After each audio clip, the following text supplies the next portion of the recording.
Well, welcome to True News. This is a special edition of True News. I'm Rick Wiles. Today is Memorial Day, May 27, 2019. And Memorial Day is a national holiday in the United States of America.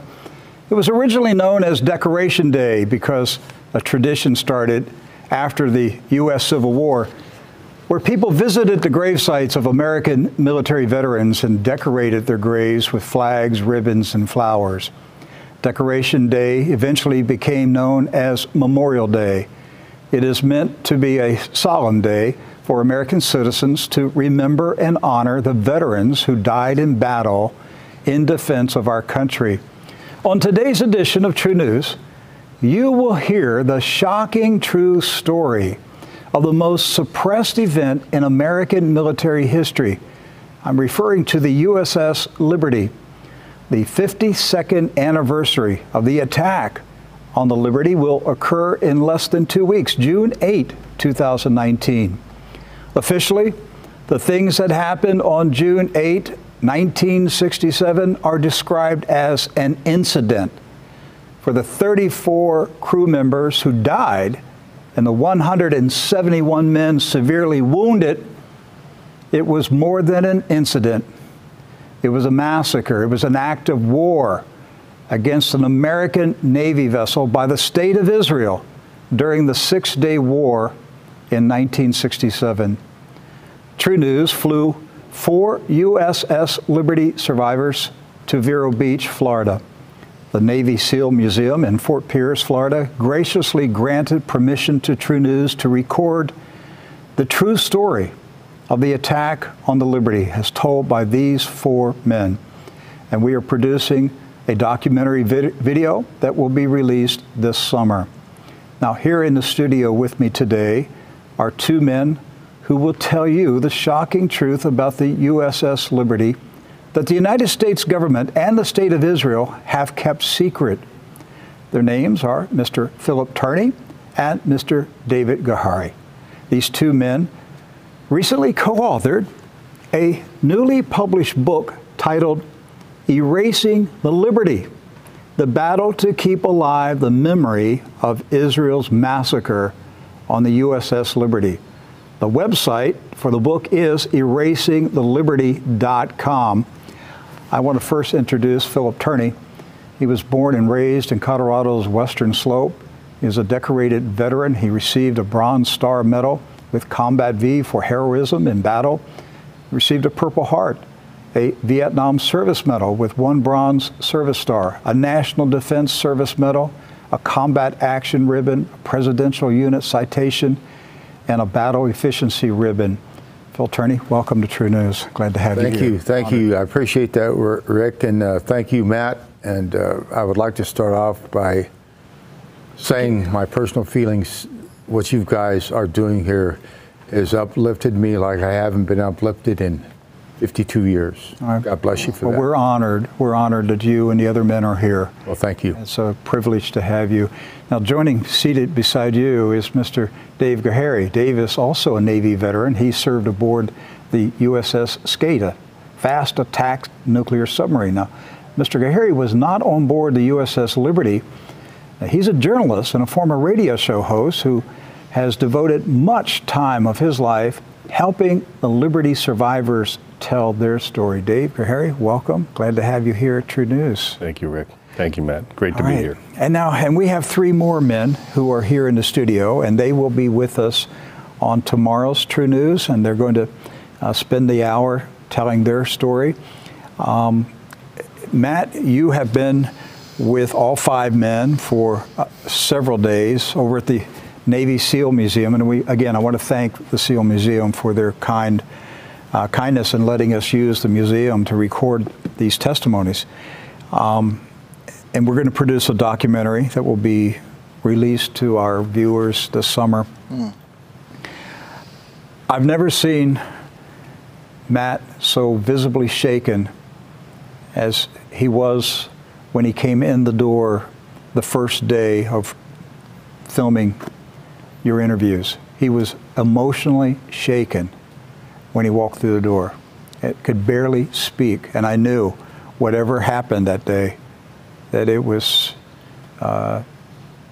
tough for him to handle, to hear the stories. And before we get into this, Matt, how has this impacted you? Yeah, what an honor to talk to these guys. What they went through, it was shocking. It hurt to know that the pain they feel for over 50 years is still visible, it's still real. And the thing that hurt the most is their story's been suppressed. And what a shame, what absolutely shame that these men went through what they went through, and they've been silenced. Yes. They've literally been silenced. War heroes, men that books should be written, songs should be sung about these men. They should be paraded around as heroes. And what they have done is they've been silenced and told if you talk about this, you could face prison or even worse, were some of the things that they were said by high-ranking officials. You told me a true story about a Navy veteran who was visiting the SEAL Museum. Oh. And he didn't know anything about the Liberty. So thank you to the museum, the Navy SEAL Museum. What a fantastic group of guys and gals over there that opened their door to us. Just welcome. We gave them a couple days notice, and they had no problem letting us in during business hours. Yes. So while we were shooting during business hours, people would be walking by, and a few stopped and were captivated by what they were hearing and were sobbing, just crying. And while we took breaks, I would ask, have you ever heard of the USS Liberty? No, what's that? Or, I think I've heard something about that. And I was like, wow, that really, the biggest shock to me was yesterday we had a kind of a wrap-up dinner, and we were recording, but we were just casual. And I saw a Navy man walk by, and he was leaving the restaurant. U.S. Navy on his cap, and I was like, oh, let me grab him and bring him over and introduce the guys. Well, he came and introduced himself. He was a lifer, which means he was in the Navy from 71 to 93. I asked him, what do you know about the USS Liberty? He knew nothing. Nothing. That's the shocking thing. Nothing. And we're going to talk about it today. This is the most decorated ship for a single incident in the history of the United States of America, and yet few Americans know anything about it, and those of us who do know something about it, we know very little about what really happened. It's difficult to get the story. And so what we're going to do today and tomorrow, we're going to let these men tell the true story. And we hope that this Godcast will go viral around the world, and that you will share it with everybody on social media. Tell your friends and family members about it. Tell your coworkers. Tell your church members about it. We've got to educate people about the truth about what happened on the USS Liberty. Phil, let's start with you. You were there. You survived it. Let's start with the basics. What was the USS Liberty? USS Liberty was the most sophisticated intelligence gathering ship on the planet in 1967. There was a few ships like it, but none so capable of doing what they were supposed to do. It was a spy ship. Mm-hmm. Everybody knows that. Just right. It wasn't like the Pueblo. It was a different type of hull, different type of ship, and more crew members. 2/3 of the ship were spooks, spies. And the other third of the ship was people like me in ship's company. And our job was to make sure that these guys got to the right place as fast as we could go. Anything they wanted, they got, which they rightly deserved. And we got them there. And we got them there safely and as fast as we could, anywhere in the world that we would go. But our normal steaming hours, our days were for just up and down the west coast of Africa, you know, stopping at ports and stuff, picking up supplies and going on Liberty and things like that. And it was just a normal thing. You know, I was on that ship for a long time. I did every cruise except the first one. Mm-hmm. So I left there in December the 12th, 1967 when I was discharged. Right. Few Americans know that the Navy intelligence is one of the most sophisticated, advanced intelligence agencies in the world. And most Americans don't know that. So the Liberty was gathering intelligence for Navy intelligence, and so the NSA was involved? Absolutely. They were in charge of our ship. NSA, the spies, the spooks we called them, the communication technicians, would get the information and send it back to Fort Meade, and back and forth, and it was only on a need-to-know basis. In fact, even the CTs were in different branches, O branches, R and M, and things like that, and it was a need-to-know basis. They didn't even talk to each other about their job. That's how sophisticated, smart these guys were. Dedicated, true American heroes, not just the CTs, but they were the mission of the ship. They were the mission. They were the guys. Mm-hmm. The most trusted men in the United States were on that ship. The most trusted. The most trusted. Most trusted. Where was the ship stationed at the time? Where was it positioned on the day of June 8, 1967? On the day of June 8, 1967, we arrived on station of 12.5 miles off the coast of Sinai Peninsula. We were always in international waters. I said 12.5 miles. Mm-hmm. We never varied from that. Maybe a degree or two, something like that, but we was always in international waters. We were positively identified by the Israeli reconnaissance aircraft that flew around our ship, and we'd wave at the pilots and they'd wave back. They had the Star of David on their airplanes. We knew exactly who they were, and we thank God that we saw them, because we were in a war zone. We could see the smoke and the bombs dropping. So the war, the 6-day war had started. June 8, what day of the 6-day war was this at that point? Well, it was on the 8th. The war started. Well, actually, the war was over on the 5th. The Israelis attacked them in a sneak attack and took out all the Arab airplanes. I mean, they were virtually defeated within a day. June 5th, there was a buildup between the Egyptians and Israel. Mm-hmm. Some say the Soviets played them two against each other. Mm-hmm. Well, the U.S. position was do not do anything, right? Israel, on the June 5th, went and attacked Egypt and took out 90% of their air force, annihilated them the first day. So that side, it was basically over. Mm-hmm. So when you guys came in, the fighting had been done on that side, but it was still going on. Yep. Then you had Jordan was in it, and Syria. Mm-hmm. Those battles were going on. Okay. But their ship was completely, there's no military personnel, like fighters on that ship. Right. So the Liberty was gathering intelligence on everything that was happening in the war between Israel and the Arab nations. Absolutely. Now, whether they were picking up Israeli intelligence or messages or whatever, I don't know. But it was because I wasn't privy to that. Right. But I do know this. We were in international waters. They could pick anything they want to up. I mean, every country does it. The Russians were there doing it all the time. We were there doing it. And, it was just, it wasn't a normal setting, Rick. But officially, America was not involved in the war. No, we had not taken sides in the war. We were in a neutral position, we thought. And it didn't end up being that way, Rick. It was a total surprise of what they did and how they did it and how relenting they were trying to destroy and murder American citizens on the high seas. Let's talk about it. What happened? Well, the jet aircraft suddenly, around 2 o'clock, unmarked jet aircraft, unmarked. We had no idea who was attacking it. We thought it was the Arabs. I mean, our best buddies in the whole world wouldn't do it, the Israelis. We thought it was the Arabs, and we figured, heck, in 15 minutes, 10 minutes, we're going to have help there to take care of us. One interesting. What was the nature of the attack at that moment? Well, it was rockets, cannons, machine guns.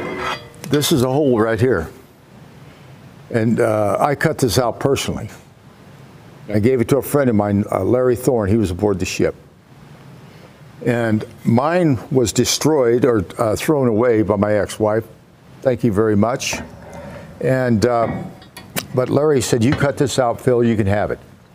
But it's a joint partnership and part of the ship, part of our lives. Mm-hmm. How many of these were there that you counted? 850 of them. They told us to quit counting at 850.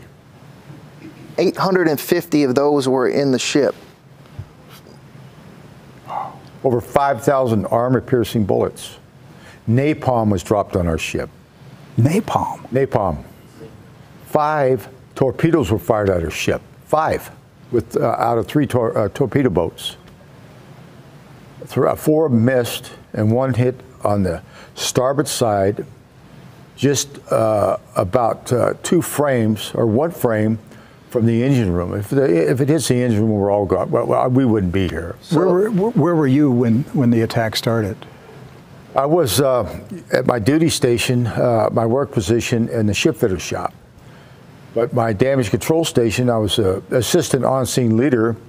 The on-scene leader, Hal Thompson, he got wounded or something like that, and he was gone. So here I am, a 20-year-old third-class petty officer in charge of damage control, and it was a heavy, heavy burden for me. But everything was instinctive because I'd been to a lot of schools, firefighting schools, and things like this, and it just all the training we did. We trained on that ship constantly, day and night, day and night, day and night. I don't know why they did it but it worked out well for us, right. You know, because we knew what to do, but we weren't expecting what we got. It was a nightmare that we've all been living with, and this country should live with. When Israel deliberately attacked us, Rick and Matt, and you know this story probably as good as anybody now, they didn't just attack us. They attacked our banner, our flag of the United States. They attacked you, and they attacked you, and they attacked little kids at that time. Once you attack an American ship, it's an act of war. Yes. So, Rick, this came in 3 waves. At 6 and 11, there were reconnaissance planes flying, and they saw the star. They knew who it was. Well, 2 o'clock was the first time they came with different unmarked black jets. Is that correct? Correct. And we'll talk to one of the survivors of the first attack who was hit with the shrapnel from the gunnery of the ships, of the plane. So they came by and hit him with cannons and artillery and took out the communications. Is that right? The communications were taken out on the almost the first pass. They took out every antenna off that ship. There was a bunch of them. I don't even know how many, but there was a lot of them. They took out we had 4 50 caliber machine guns on that ship, and that was for repel boarders anyway. Like we were in port or somebody tried to board our ship, we'd have that for defense. That's all we had, but they were gone. So how did they know to hit every antenna, every gun tub, 50 calibers? I mean, you couldn't shoot anything down, barely a Piper Cub with a 50 caliber. So then talk to us about the SOS signal you tried to get out and it was jammed. And how would they know? Maybe Dave can talk about how they would jam those codes, and how would they know the frequency?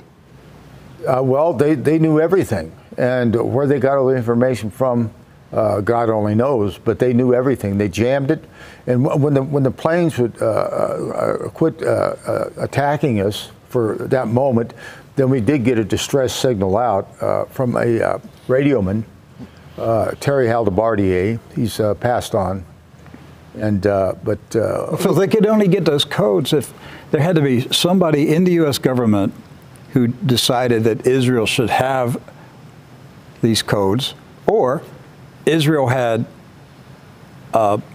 spies inside the U.S. Navy.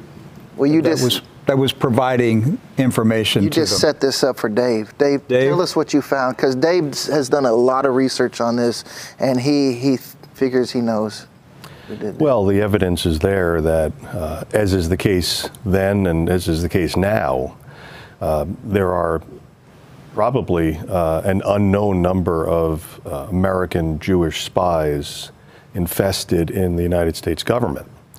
That's unfortunately always been the case. It was, as I said, it was a case then in 1967. It's a case now. There is evidence that... Well, this goes back to the Julius Rosenberg. I mean, this is not a new story. No, and that's, you know, it goes back to dual loyalty. And these are people who have a higher loyalty to a foreign nation, Israel, than they do to their own host country, which is how they refer to the countries that they live in. And this isn't all Jews, and that's how they try to point the finger at you and, oh, you're anti-Semitic, you're saying it's all Jews. I'm not saying it's all Jews. They're Zionists. They're Zionist Jews who, as I said, have more allegiance to a foreign nation than they do to their own host country, in this case, the United States. So there are many examples, not just Jonathan Pollard, who was caught. The other people who were caught were let off with a slap on the wrist, no jail time. They have a lot of power, a lot of influence to get what they want done. Happens all the time. There was one fellow by the name of Helmut Sonnenfeld, similar to Richard Pearl, who had been caught giving U.S. secrets to Israel. And miraculously, they get off. Sonnenfeld did it. There's evidence that Sonnenfeld did get the codes and hand them over to the Israeli government.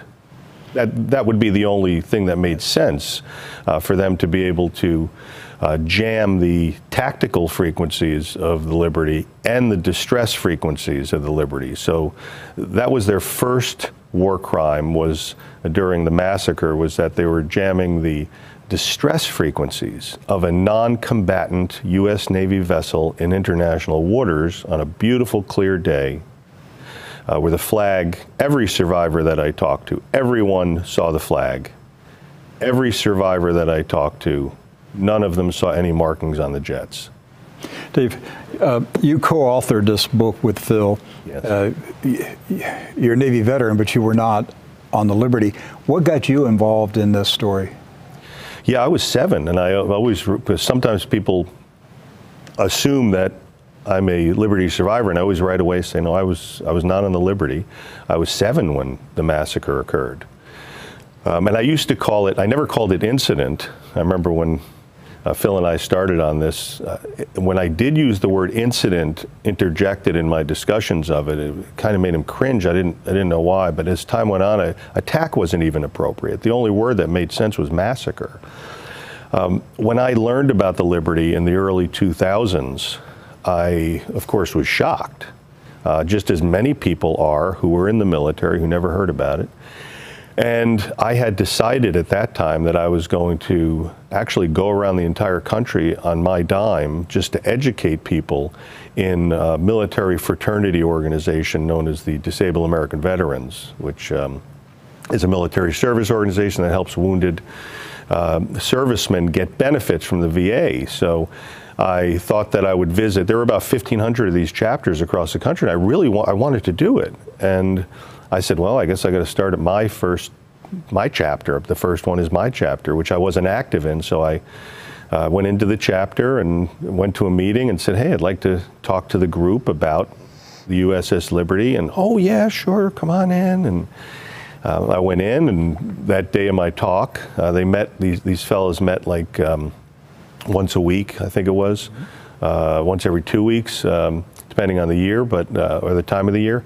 And I started to talk about the Liberty, and all of a sudden I was interrupted by a couple of people in the group, a couple of these members. And every time I tried to make a point, they would come back and destroy everything that I wanted to teach these people about. And I was completely green at that point. What I didn't know was that these were American Jews who were obviously prepared with talking points on running defense. Absolutely. Prevents you from telling the truth. Absolutely. But I didn't know at the time. I deal with it every day. I can imagine. And so what happened was I kind of took a step back because I didn't know. I was like, geez, maybe I'm wrong. And then I dug a little deeper into it. Maybe a few years after that, I met Phil over the phone, the radio. We did an interview.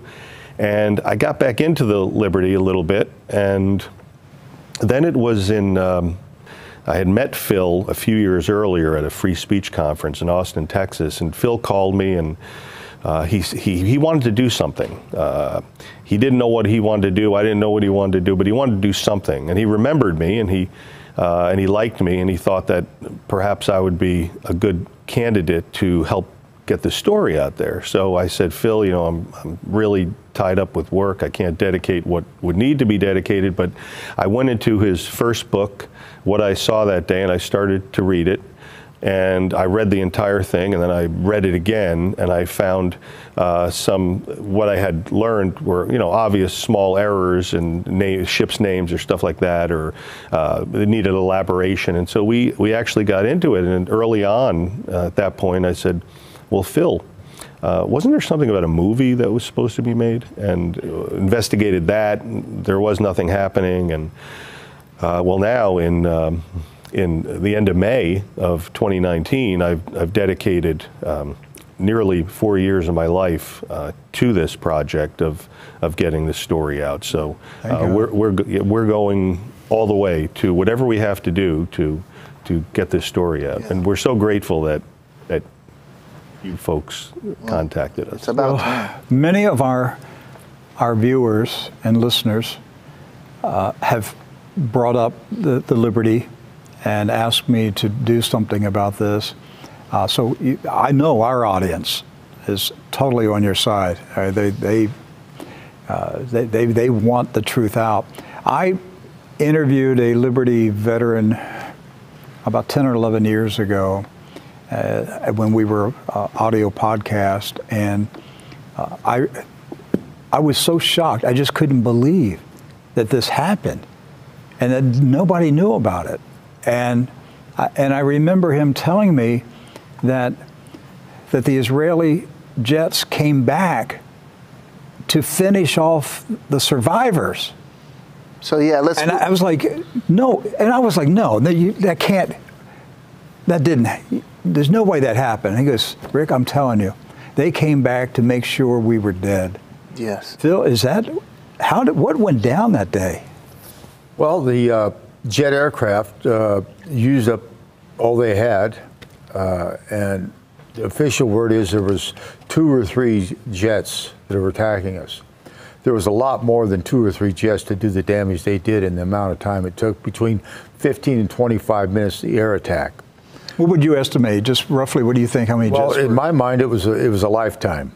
Yeah. But in reality, to be very honest with you, I would say at least, in my view, 25 to 30 minutes. Some people differ on the time frame. It really doesn't matter, though. But how many jets? What do you think that I think there's at least 6, 7, 8, 10 jets to do that kind of damage, and the torpedo boats with their cannons and everything. And so what they did, if I may interject, they came with two jets that were blacked out. Yes. They hit the gunnery and they hit the towers.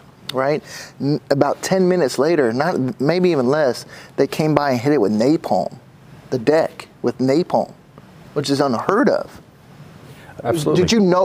Were you? I forget. Were you there? Or did you see the napalm, or were you up? Were you top? Right. I went to the bridge. Like I said, I was in damage control. I was a firefighter basically, and I went up there to try to put the fire out. Did you know what it was?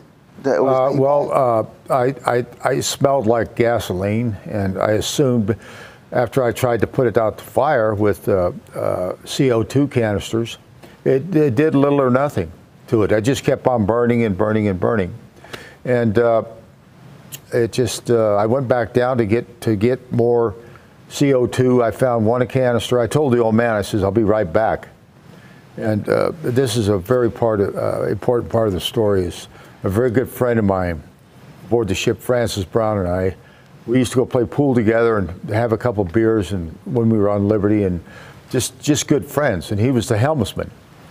And Brownie, we called him, was up there and never moved an inch, because you know the fear was in him, like all of us. And I looked at Brownie, and we just looked at each other. We didn't say a word. We just looked at each other's eyes. I walked back, and well, not walked. I was briskly running. I guess you call us running finally got a canister, came back up, and I slipped in brownish blood. And the canister went up, I went straight to my back. I came back down, and there was my friend, Francis Brown, with his back of his head blown off, with his eyes sticking out, bulging out. His face was exploded, and he was murdered by our best friends in the whole wide world, supposedly Israel. And that wasn't all the carnage. They shot at our firefighters, stretcher bearers. It was unmerciful, and they took great glee in it. Man, they shot the men who were rescuing the wounded. Absolutely. They shot the lifeboats that they threw overboard. They gunned them down. Well, there was enough life rafts on there for 294 souls. 294, enough life rafts. There was only 3 life rafts left. Only 3. I cut one of them loose myself. It floated on the port side, almost behind the ship, and that one was shot out of the water. They shot it out, and they shot the other one up, and they took one aboard their boat as a trophy. It's probably hanging somewhere in a museum in Israel that they can go say, wow, we did this to our American friends. Were there any sailors that were in the lifeboats? Did any of the lifeboats? we were trying to evacuate the most seriously wounded and get them into life rafts. So at least, I mean, we could fend for ourselves. I was the walking wounded. Well, but they were blowing up, they were destroying the life rafts before you could even get the wounded into them. Oh, yeah, absolutely. Which is a second war crime. Yes. It's a war crime. The napalm, well, this is 3, distress signal, napalming, and shooting up life rafts are 3 serious war crimes. And we know who did this. This is not, it's not a mystery who did this. Now, this is interviewing you guys, when this call came out, this was kind of like the face of death, even stronger, when they said prepare for a torpedo hit. Can you walk us through that moment? Absolutely. I did see the 2 of the torpedoes go aft. Where the other 2 went, I don't know, but I know one hit us. But I was 1 deck below the main deck. What were on the boats? Pardon me? What were on the boats? What did you see when they were coming? Oh, I saw the Israeli flag. And I thought, oh, God, thank God, our friends are here to save us. Little did I know they'd come to murder the rest of us and massacre us and destroy us. Because up until then, the jets were black, and you had no idea. No idea. You had no idea that it was Israel attacking the ship. None. They thought it was Egypt or So you saw the boats approaching. The Israeli flag is flying, and you're thinking, our allies are coming to save us, but instead they torpedoed the boat. They torpedoed it, and then they went around our ship and circled it and shooting with their machine guns, 50 calibers. There's over 5,000 armor-piercing bullets in that ship, 5,000. Now counting the 850 holes just like this. Napalm burning us up. They shoot a torpedo at us, 5 of them, and one of them hits the starboard side. Can you tell us that moment when you heard the call over the loudspeakers, prepare for a torpedo attack? Right. Like I said, I was 1 deck below the main deck, and you were taught to put your hands on the bulkhead and bend your knees. That's exactly what I did. And when the ship got hit, it picked it completely up out of the water, and the ship came down like that, and you could hear the metal and the steel. It was like the ship was crying. It was like the ship was just crying out. And then we start going like this and this and this to the starboard side. I said, well, here we go. We're going to turn over. And it stopped. Just stopped. But that did stop the torpedo boats from running out of ammo and shooting everybody they could and laughing about it. They were enjoying themselves. What kind of people? You saw and heard them laughing? Well, when the commandos came over in a helicopter. Israeli commandos? Absolutely. I was on the main deck, and they were on the starboard side getting ready to board the ship. There was one commando, Israeli commando, with his feet on the rungs of the helicopter, and I had nothing to fight back with. I said, well, okay, this is probably it, and I'm going to get killed, so I just... And he gave me the finger back and just smiled and laughed. He thought it was really funny. And all of a sudden, they took off. They were gone. So it was... and the Liberty was unarmed. Completely unarmed. Even though we had the .450 calibers, I mean, they were pea shooters comparing. You can't hit a jet aircraft or anything, and we didn't fire a shot. I tell you, we didn't fire a shot, not one shot. But what we did, we defeated supposedly the greatest army in the Middle East at that time, and Navy, and we didn't fire a shot, and we beat the heck out of them by staying afloat, able to tell the truth. And I'll tell you something, Rick, and Matt already knows this. I told him this a few days ago, or the time we were filming, is that it just became almost like I knew I wasn't going to die, but I was still afraid. And then when the ship stopped, there was nobody else there to help us. Nobody. I think, and I know, the hand of God held that ship up. Our Lord, our Savior in heaven, defeated the Israelis. We didn't save that ship by ourselves. Should have went down, shouldn't it? Absolutely. It was supposed to go straight to the bottom, just like that. It's an old Victory Hull ship. It was a World War II ship that took over supplies and came back and so on and so forth. And it served time in Korea. They mothballed it and turned it into a spy ship. The official story is the incident was a case of mistaken identity, that the Israelis didn't know that it was an American ship. That is so far off the mark. They know exactly who we were. We were identified already. They said that, we got it on tape that they knew we were an American ship in the area, and then all of a sudden, they had a war thing, a war table. They took our ship off, and they said they forgot we were there.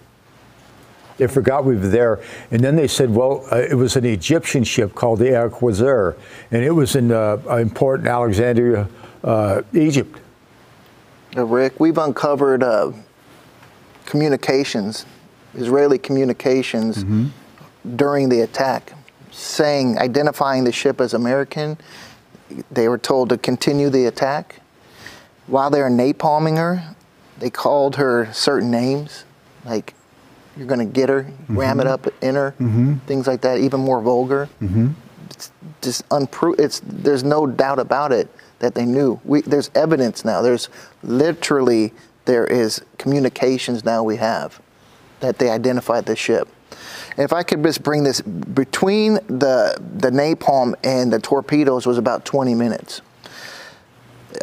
Captain Joe Tully says to this, you want to talk about this, you can, Dave. There was a distress signal that was sent out to the USS Saratoga. Bob McNamara told that they sent out... Secretary of Defense at that time. They dispatched Phantom jets, right? Why don't you pick it up, Dave, and tell us about this? Sure. We were able to speak to a radio man aboard the USS Saratoga. You had Carrier Battle Group 60, I think it was, that was conducting war games off the coast of Crete, several hundred miles away from where the Liberty was during the massacre. And shortly after the jet assault began, a radio man on board the Liberty started to send out SOSs. And of course, they were jamming while they were not firing. When they were firing, they couldn't jam. So the signal was getting out, but it was difficult. There were, as Phil explained, they hit every antenna, which is, here's another piece of clear evidence that they knew exactly what they were doing, because they literally took 5 seconds or less, which is, it's mind-numbing to even think of this. The jets only took 5 seconds or less to take out 44 of the 45 antennae aboard the Liberty. 5 seconds? 5 seconds. To take out 44 44 antennas? of 45. They knew exactly where they were because they reconned the Liberty for 6 hours. Talk about a precision strike. Precision. That's why they're claim about a mistake it's not even laughable. It's an insult. It's a slap in the face to these criminals. So what happened was the radio man off the Liberty was, his words were, any station, this network, this is Rockstar. Rockstar was the Liberty's call signal. This is Rockstar. We are under attack by unidentified jet aircraft. And he kept repeating that over and over again. Well, there was one young radio man aboard the Saratoga, which is one of the aircraft carriers that were conducting the war games, that in the America, who picked up this signal. And he was on the open circuit, which really rarely any traffic comes through, but he was a young fella on board, and they said, go there, go to the open circuit and practice on that. And he heard this. He happened to be a radio nut at home before he came in the Navy, and he thought he heard a pattern. And he called over one of his superiors, who you can imagine ambled over with the coffee cup in his hand, and nah, it's nothing. And he said, no, I think that's something. And he was right. It was a pattern. It was the Liberty. It was a Liberty's SOS. Any station, this net, we are under attack by unidentified jet aircraft. And this fella convinced his superiors that, and before you know it, there were 30, 40 people in that room listening, and they tossed him off because he was the junior guy.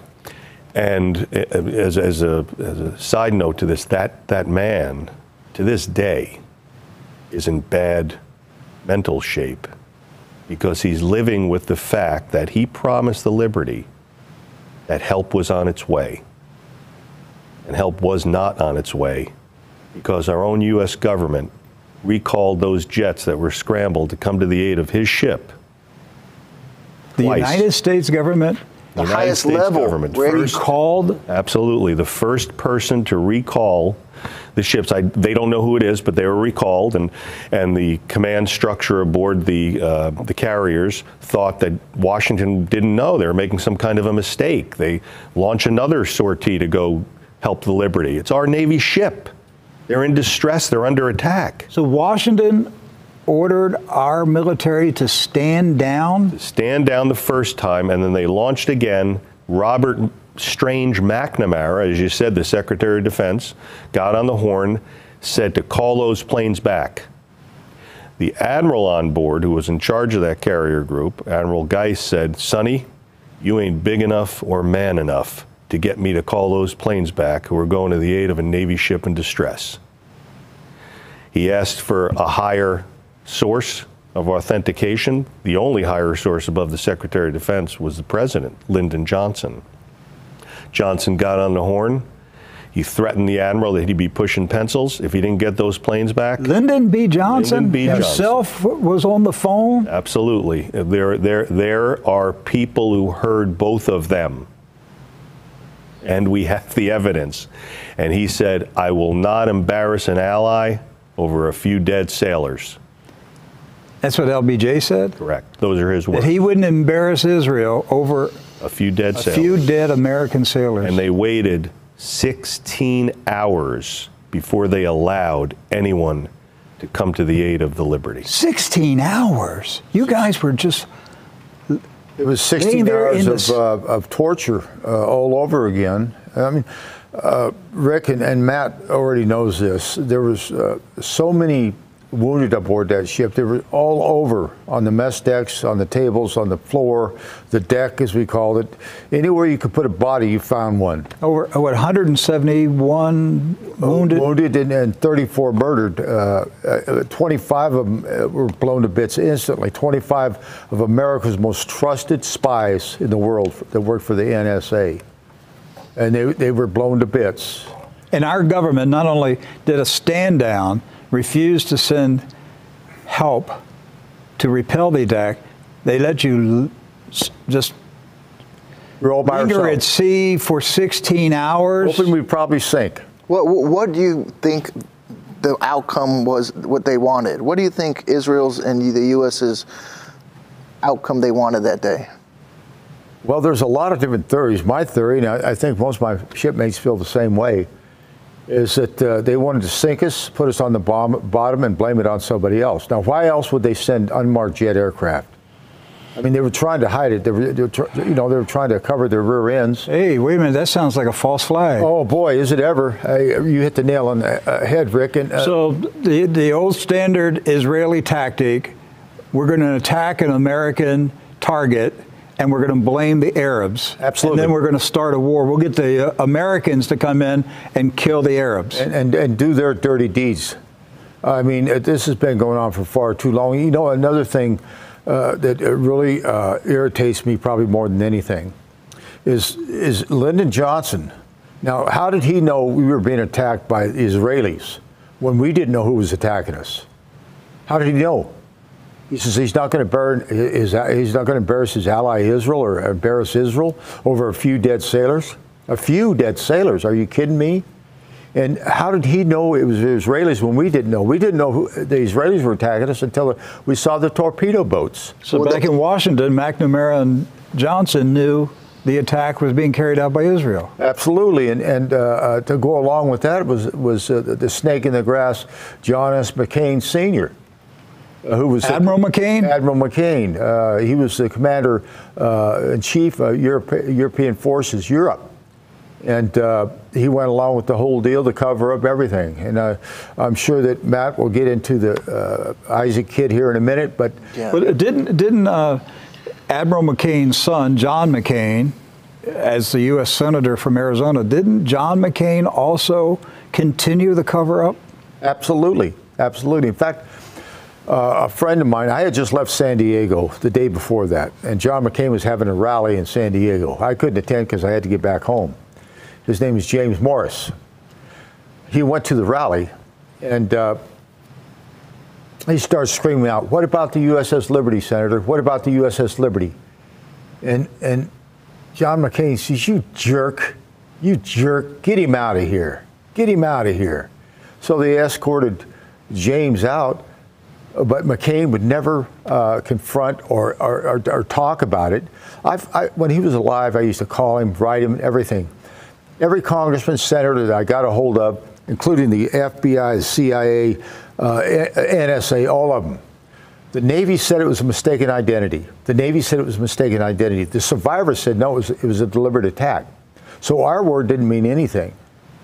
Our word meant absolutely nothing, what we saw. John McCain helped abandon our POWs as a U.S. Senator. He participated in the cover-up.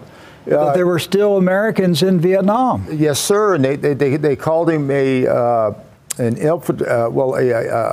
person that they got favors for his cooperation. In fact, I think it was you, Matt, or maybe it was Rick, that showed me exactly what this guy said. Oh yes, we obtained his a recording from his radio career in Vietnam. He had a show on North Vietnamese shortwave radio, and he did regular appearances, and we managed to get a copy of it. As you know, we're the only news outlet that has ever broadcast it.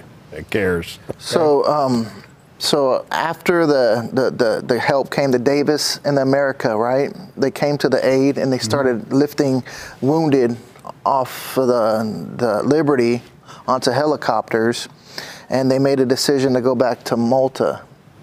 Now, they could have went to Crete, correct? Not really. Okay. Crete didn't have the facilities to tend to the Liberty, because what they wanted to do was they could have gone to the Crete, but they didn't choose because they didn't want to. They wanted to do something else with the Liberty. That's right. What did they want to do? Well, they wanted to, as they say, put lipstick on a pig. They wanted to make sure that the Liberty, when it sailed into port in the United States, that it looked great. Rick. Wait a minute. Yes. Are you telling me the U.S. Navy wanted to patch up the Liberty so that when it arrived back at port, nobody saw what Israel did to it? That's right. The worst part of it is, for a lot of these guys, I know, talking to Phil and knowing Phil as I do all these years, that's one of the things that hurt him the most, was that he was ordered to get a fire hose, one that worked, that wasn't shot up by the Zionist state, and put what's called a suicide nozzle on it, which stems the flow and increases the velocity, and wash all of the blood and the body parts into the sea. So you were told to do that? Absolutely. I was ordered to by the captain. He said he wanted the ship cleaned up. And we wore pieces of bone. There was a foot inside of a shoe. Wash it overboard. Get it out of here. This is a human being. And I know whose foot it was, because I just left that starboard gun mount because the sound-powered phones weren't working. So I went to CIC and got a technician, and they sent David Skolak up there. He was a fireman. He was in E Division, same division I was in. So he was up there, and I shot the bull with him for, I don't know, a couple minutes, 3 minutes. I just felt an urge, because the captain's up there, and he sees everything on the ship. And I think, well, hey, man, I'm going to quit lollygagging up here, and I'm going to head back to my workstation.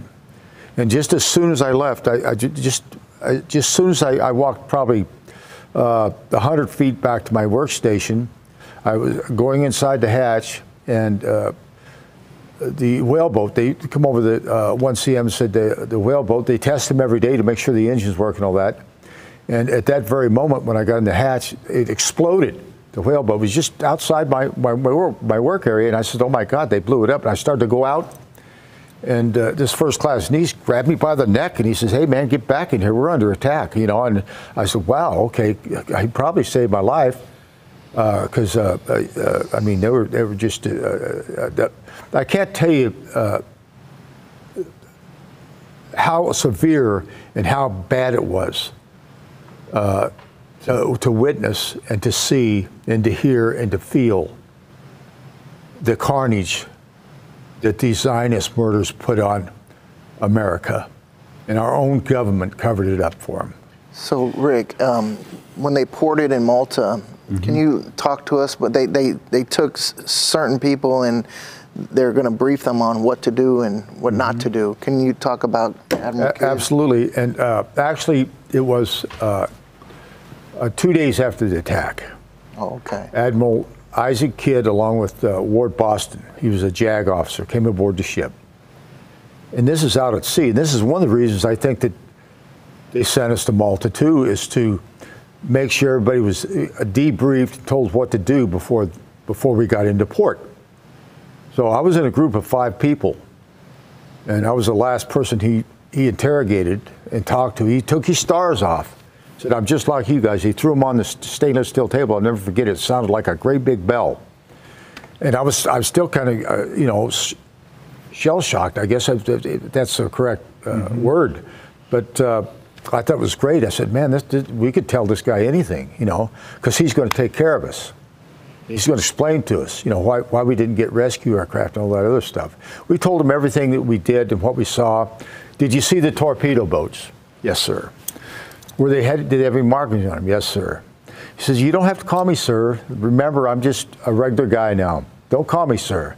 And it even boosted my morale even more, because he was talking to me just like a regular person, instead of a flag admiral. And in the Navy, that's a big time stuff. You talk to a flag admiral, face to face. And he wanted to know how much you knew. Absolutely, he did. And he found out everything that I knew and everything that I saw. I saw the torpedo boats, what they were doing. Now, the jet aircraft, I heard them, but I didn't see them. They were coming so fast, Rick. I mean, but you heard the sounds of the rockets and the cannons and all this other stuff. And the ship on fire, and 40 by 40 foot hole in the starboard side, and all this stuff. It was merciless, just merciless, what they did to us. But Admiral Kidd told me, he says, after he dressed us, up and made us feel good because we got it off our chest. And then he put his stars back on. He got beet red. And he says, any of you SOBs, and he was right in my nose, any of you SOBs ever say a word about this to anybody, your parents, your wives, your brothers, your mothers, anybody, especially the news, I'll guarantee you you're going to go to Leavenworth, prison, or death. He said worse. And the I know Admiral what worse meant. threatened you with prison or death if you told the American people what happened? Absolutely. We couldn't say a word. In fact, I divorced my first wife, or she divorced me, but however it worked out. But I got remarried, and about 17 years after that, and I never told my wife. I never told her about it. So I saw an article in the Rocky Mountain News written by Master Chief Stan White, and it was like everything had been lifted off my shoulders. And I told my wife, and she was flabbergasted. She started crying. She said, "Why didn't you tell me? Why didn't you tell me? I didn't know this happened to you." I mean, you know, you're supposed to trust your spouse and tell them everything. And she held it in. I couldn't tell her. I couldn't tell her. I was afraid. I was afraid to, Rick. Believe me, they scared us all to death. They scared us all to death. And I stayed that way for 18 years. And finally, I found out that when he could talk, I started talking. And I've been doing this for, oh God, for 35 years. But it means the Admiral was threatened also. Well, the Admiral got the orders from somebody, and it was John S. McCain, and I'm sure the President ordered Kidd to dress us down real good, never to say a word about it. And that's what happened. And another interesting story, that this is a terrible, terrible story, but we were invited to the White House to meet the elder George Bush that just died. And we were in the Rose Garden waiting on him. It was a real hot day. This is number 41, so yes. You were, when he was the president, you were invited to the White House then? Yes. Okay. And we were out there about an hour and 15, maybe an hour and a half, and we saw the president go by. And he just stuck his hand out and waved, and we never saw him.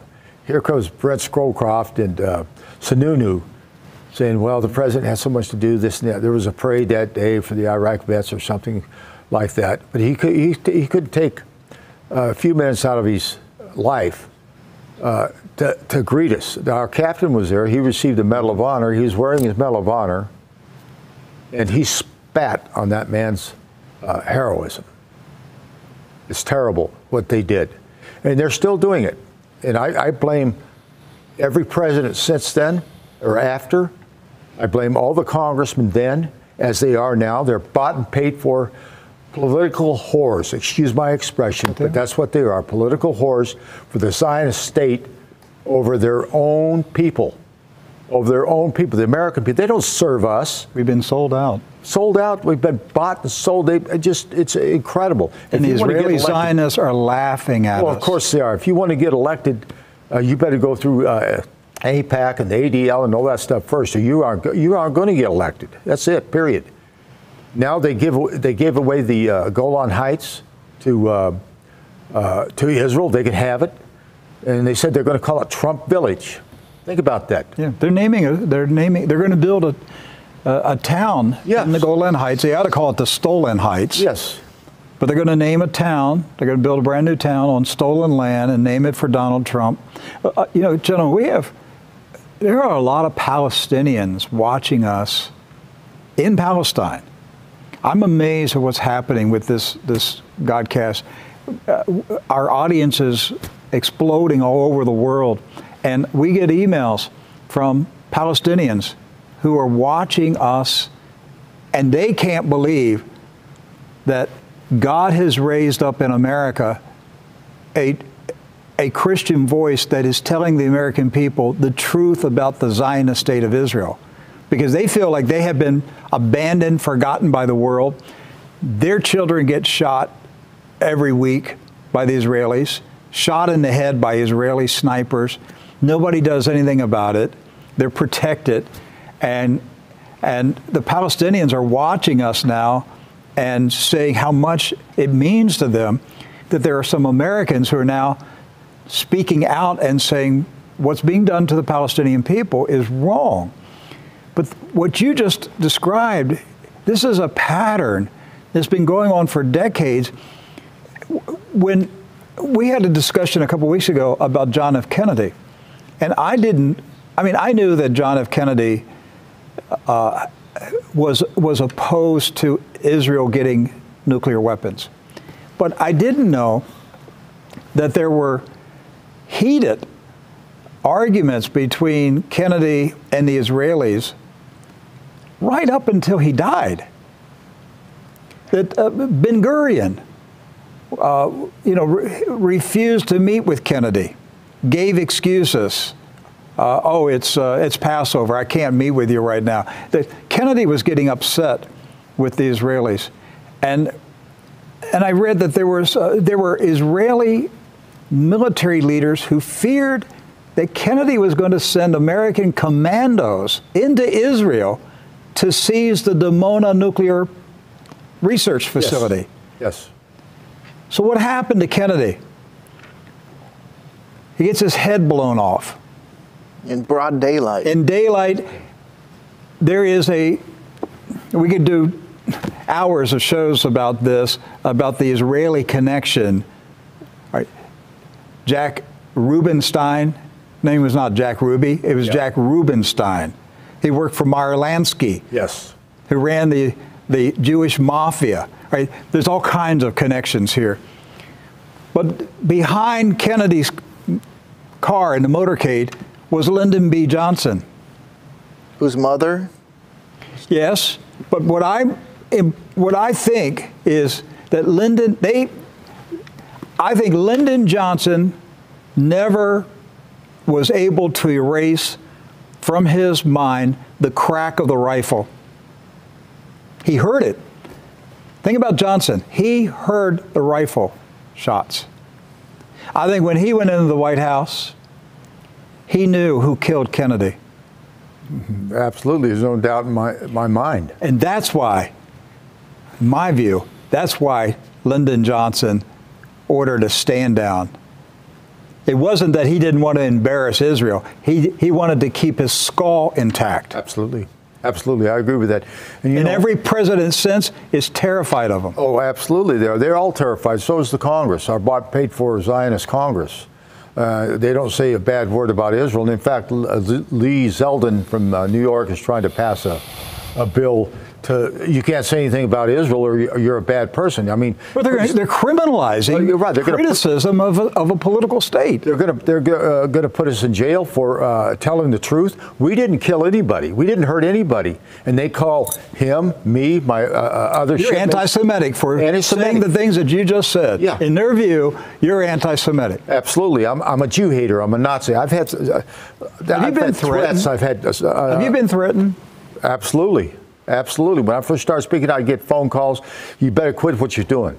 You thought the liberty was bad. Wait till you see what happens to your family. Really? Absolutely. Talk about your car. What happened? Yeah, right. Twice they did this. I was with my son, who's still serving now, but the lug nut, we were going 65 down the road. It was a beautiful sunny day, just like when the Liberty got hit, and the right front wheel came off the truck. And we almost crashed. My son was driving. Thank God he's a good driver. He got it over, and we got her stopped, and it totaled the truck. And I told my son, hey, this is no accident. This is the second time. He says, Dad, I know. He says, I know. And I want to say one thing, Rick and Matt. You guys, you are truth tellers. There's no doubt about it. There's nothing wrong with the truth. There's nothing wrong with the truth. But, for your Palestinian listeners, I apologize to all of them for what the USS Liberty knew and what they hid. And in 1967, we put them in purgatory. Our government did, as well as the Israelis. That was nothing but a land grab, that war. Nothing but a land grab. If we go to the bottom, the footprint in the Middle East would have been a lot different today than it is right now. They're slowly but surely trying to get their prophecy done and take all the Middle East, and that's where they're headed. We're a little over the time limit, but let's take 5 minutes. And I know this is only speculation. You believe that Israel deliberately was trying to sink the Liberty, put it on the bottom of the sea. What was the reason in your mind? Why did they want to sink the Liberty? Was it because they thought you were helping Egypt, or was there another purpose? That's a good question. I personally believe, and a lot of people don't agree with it, and that's fine. I mean, we can agree to disagree. Now, I mean, it's just the way life is. You don't agree with everybody or everything, but I think they wanted to sink us and put us on the bottom and blame it on the Arabs were brought into the war, and you know, it's just, in fact, I don't know if this is scuttlebutt, you know, just talk or whatever, but there were airplanes, and Dave could probably address this better than I can. He's such a scholar, and he is. I'll tell you, there's not a person on this earth that I trust more than him, because he knows, he's knowledgeable, he's smart, he's not a liar. He goes for the truth, and I appreciate his friendship and helped me on this book, and I got to say. Do you think that they wanted, the real plan was to get America into the war? I mean, they got the West Bank. They got Gaza. They got East Jerusalem. Do you think that, were they going for Jordan? Were they going for Syria? Absolutely. They wanted it all. Why wouldn't they? I mean, they had the chance. If we go down, who's going to get in the war then? The United States. So the rotten towelheads, you know what they did, don't you? So this is what I've been maintaining on this program since 9/11. That we were set up, the American people were set up to enter a war, to kill Arabs, to kill Muslims, and all of us as Americans, we all get caught up in the emotionalism of 9/11. Even those of us who knew that the official story was not true, but there was this war fever. There has to be hell to pay. Somebody's got to pay for 9/11. Okay, and so we went to war, and we destroyed Iraq. We destroyed Afghanistan. We destroyed Syria. We destroyed Libya. And we just go on and on and on. And here we are now, 18 years later, and American men are still fighting and dying and bleeding in the Middle East. For who? What? And for who? For Israel. For Israel. Absolutely right. And you know, Rick, when the planes hit the World Trade Center, World Trade. I saw the second one come in. The first night, you know, it was on TV and everything, but this second one I saw for sure. And I told my wife right then, I says, this is a dirty deed. And I'll tell you who. You knew it immediately. Absolutely. And I told my wife, she said, well, exactly, Israel did it. Israel did it. You're darn right they did it. And they got by with it, and look what happened. The guy that owned the buildings got richer and richer and richer.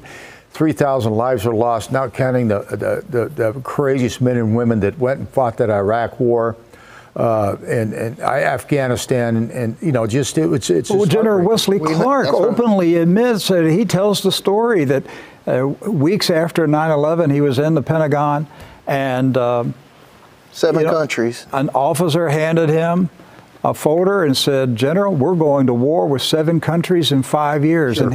And General Clark said, is that classified? He said, yes, sir. And he said, don't put it in my hand. I can't touch it.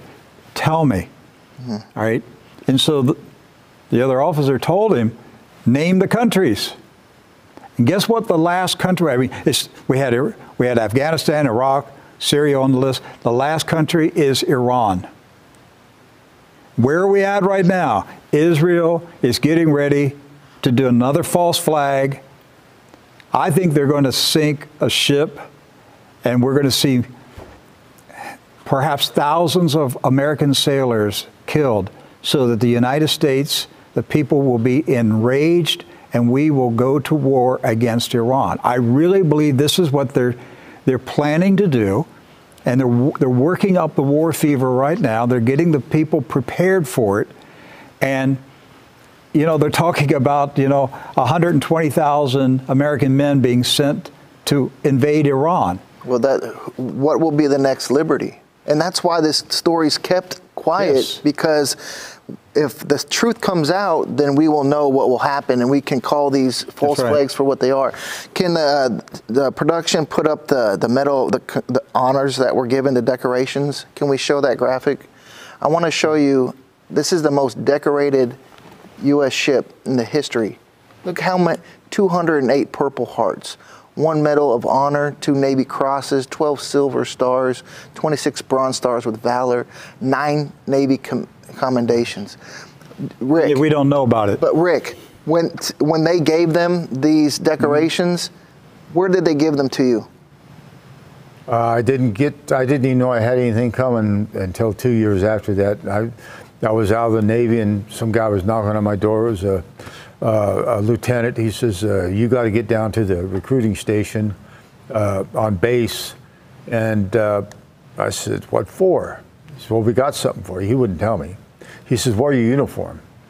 And I still had my uniform, but I didn't have a white hat. But anyway, they let me borrow one of their hats, and they gave me this Bronze Star with a V. And on my citation, it doesn't say a word about who attacked us. Not a word. It just says all this other stuff, but it doesn't say who attacked us. So, I mean, the cover-up is so vast. And it's not anybody's fault that they don't know. It's just they've been dumbed down to believe that everything Israel does is for the good of the United States and for the good of the Middle East, when it's not. They take our money, they take our lives, they take our liberties, and our Congress and our presidents do nothing about it. On the headstones, they didn't even acknowledge how they died. Out of all of those medals that you showed, only one award mentions Israel. Yeah. One award mentions Israel. As a matter of fact, when they were talking about giving Captain McGonigal the Medal of Honor, you know who they went to get clearance? The United States government actually went to Israel via the Israeli embassy to ask them if it's okay to give Captain McGonigal the Medal of Honor. What? Commander McGonigal, yes, yes. The U.S. government asked permission from Israel whether the... And on top of it, This is disgusting. they asked the Israeli government if the language that they were going to use for the Medal of Honor was okay. Did they want to change it? And they actually... This is disgusting. They actually did want to change it. The Israeli embassy spokesman This is said, disgusting. this is too strong. Well, we produced an amazing, soon-to-be released documentary on this. We have some, we need to wrap this up. Yes, we got some other guests. I want our audience, stay tuned for tomorrow's episode of True News, and we'll have a second edition. The book here is Erasing the Liberty, the battle to keep alive the memory of Israel's massacre of the USS Liberty, and the website is erasingtheliberty.com. erasingtheliberty.com, and you can get a copy of the book right there. Dave, Phil, thank you. God bless you. And thank you for letting everybody know about the book. Now, I've read a lot of books and seen a lot of things, but I know in my own heart and mind, this is, in my view, the Bible of the story of the USS Liberty. There's no book like it anywhere. You'll This is find true more stuff. It's true. What's in here is the true stories of the survivors of the USS Liberty massacred by the State of Israel. Thank you for watching True News. Please share this program and make sure you watch part 2. God bless. We'll see you tomorrow.